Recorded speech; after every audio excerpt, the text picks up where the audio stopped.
ফরিদপুর শহরের হাজরাতলায় বিএনপির ৩১ দফা বাস্তবায়ন ও সাম্প্রদায়িক সম্প্রীতি রক্ষা সম্পর্কিত এক মতবিনিময় সভা অনুষ্ঠিত হয়েছে।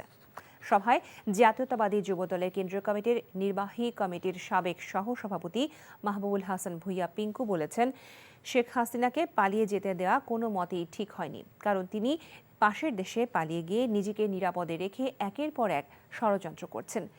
বিকেলে ফরিদপুর পৌরসভার ১৬ নম্বর ওয়ার্ড বিএনপির উদ্যোগে বিএনপি নেতা মোহাম্মদ মোফাজ্জল শেখের সভাপতিত্বে সভায় যুবদলের নেতারা ছাড়াও সনাতন ধর্মাবলম্বী নেতারাও বক্তব্য রাখেন। ভালোবাসার প্রথম শর্ত বিশ্বাস, যেটা আমার প্রতি কখনোই তোমার ছিল না। আমি তোমাকে বিয়ে করতে চেয়েছিলাম। চেয়েছিলে আমার ইচ্ছেগুলোকে গলা টিপে হত্যা করার পর।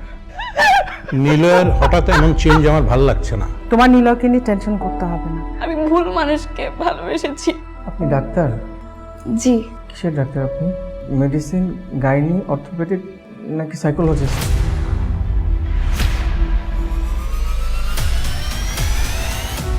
ভাইয়া খুব ইন্ট্রোভার্ট। ভাইয়াকে নেশার জগৎ থেকে ফিরিয়ে আনতে হবে। আমার মনে হয় কি তোমার রেগুলার অফিসে বসা উচিত। সব তোকে সামলাতে হবে। এরকম কেস না দিন দিন বেড়েই চলেছে। আপনি কি আমার উপর রেগে আছেন? পৃথিবীতে কারো উপরে আমার তেমন কোনো রাগ নেই। নিলয় যেন কোনো রকম সিন ক্রিয়েট না করে। আপনি কি সব ভুলে থাকতে পেরেছেন? প্রেম এবং ভালোবাসা খুব পবিত্র, সস্তা কোনো কিছু না। আমি তোমাকে হারাতে চাইনি প্রীতি। Love is not enough in the world.